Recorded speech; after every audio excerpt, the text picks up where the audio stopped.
ہم سب جانتے ہیں کہ نماز کے الگ الگ طریقوں کو لے کر اکثر بحث ہوتی ہے۔ تو سوال یہ اٹھتا ہے کہ جب نماز کے طریقے پر اختلاف ہو تو ہمیں رہنمائی کے لیے قرآن کی طرف دیکھنا چاہیے یا سنت کی طرف؟ اس سوال کو اور گہرائی سے سمجھنے کے لیے ایک بہت ہی جانی پہچانی مثال دیکھتے ہیں، رفع الیدین۔ تو رفع الیدین کا مطلب ہے نماز میں کچھ خاص موقعوں پر ہاتھوں کو اٹھانا۔ اب یہ ایک ایسا عمل ہے جس پر مسلمانوں کے بیچ ایک لمبے عرصے سے بحث چلی آ رہی ہے کہ اسے کرنا چاہیے یا نہیں۔ تو اب ہم آتے ہیں اصل مدعے پر۔ جب رفع الیدین جیسے معاملوں میں اختلاف ہو تو آخری فیصلہ کرنے کا معیار یعنی وہ میزان کیا ہونا چاہیے؟ وہ کون سی کسوٹی ہے جو یہ طے کرے گی کہ صحیح طریقہ آخر ہے کیا؟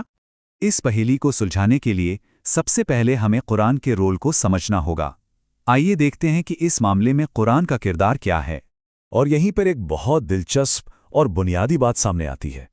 اس نظریے کے مطابق قرآن کا کام دین کے بڑے اور بنیادی اصول طے کرنا ہے۔ وہ ہمیں یہ نہیں بتاتا کہ ہر عبادت جیسے نماز کو قدم بقدم کیسے ادا کرنا ہے۔ تو سوال یہ ہے کہ پھر قرآن نماز کے بارے میں ہمیں بتاتا کیا ہے؟ دیکھیے، قرآن یہ واضح کرتا ہے کہ نماز کوئی نئی عبادت نہیں، بلکہ یہ دین ابراہیم یعنی حضرت ابراہیم کے دین سے چلی آ رہی ایک کنٹینیوس ٹریڈیشن ہے۔ قرآن نے پیغمبر محمد کو حکم دیا کہ وہ اس پہلے سے موجود عبادت کو اپنائیں اور قائم کریں، یعنی نماز کی شروعات پیغمبر محمد سے نہیں ہوئی۔ اور ہاں، جب قرآن نے اس کا حکم دے دیا تو یہ اسلام کا ایک اٹوٹ اور لازمی حصہ بن گئی۔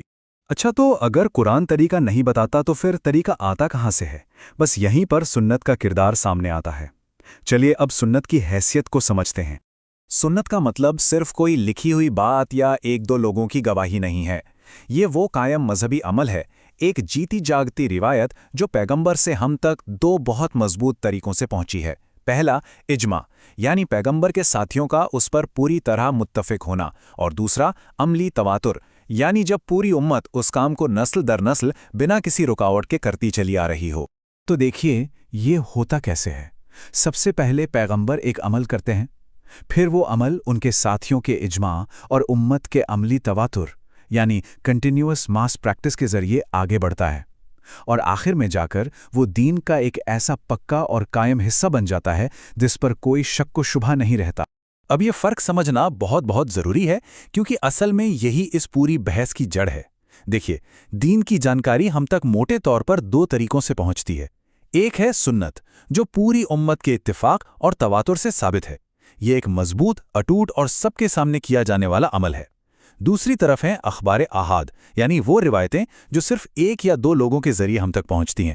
یہ علمی اور تاریخی جانکاری کے لیے تو اہم ہو سکتی ہیں، لیکن ان سے دین کی بنیادی عبادتوں کو طے نہیں کیا جا سکتا۔ تو اب جب ہم قرآن کے کردار اور سنت کی حیثیت کو سمجھ گئے ہیں تو چلیے واپس اپنے اصل سوال پر چلتے ہیں، رفع الیدین کے اختلاف کا حل کیا ہے؟ اور یہیں اس مسئلے کی جڑ سامنے آ جاتی ہے۔ اس نظریے کے مطابق رفع الیدین پر جو بحث ہے وہ قائم شدہ سنت کی وجہ سے نہیں ہے۔ یہ بحث ان اخبار احاد یعنی ان ایکل روایتوں کی وجہ سے پیدا ہوئی ہیں جو اس بارے میں الگ الگ باتیں بتاتی ہیں۔ تو اصول کیا بنا؟ اصول یہ ہے کہ دین کے جو کام پیغمبر سے ہم تک قائم طریقوں یعنی اجماع اور تواتر سے ثابت سنت کے ذریعے پہنچے ہیں، ان میں کوئی تبدیلی نہیں کی جا سکتی۔ وہ دین کی بنیاد ہیں، پتھر کی لکیر ہیں۔ تو آخری نتیجہ یہ نکلتا ہے کہ قرآن ہمیں ایک فائنل پرنسپل دیتا ہے۔ وہ خود یہ طے کرتا ہے کہ عبادتوں کی شکل اور طریقے کے لیے جو قائم شدہ سنت ہے وہی اصل اور لازمی حجت ہے، یعنی سنت ہی وہ میزان یا پیمانہ بنتی ہے، اور اس میزان کو یہ حیثیت خود قرآن دیتا ہے۔ تو پوری بات کا نچوڑ یہ ہے کہ جو عمل اسٹیبلشڈ سنت سے ثابت ہو اسے ان اکیلی روایتوں پر ترجیح دی جائے گی جو ایک دو لوگوں سے آئی ہیں۔ اور یہ اصول صرف نماز کے لیے نہیں ہے، یہ ایک بہت بڑا پاورفل پرنسپل ہے۔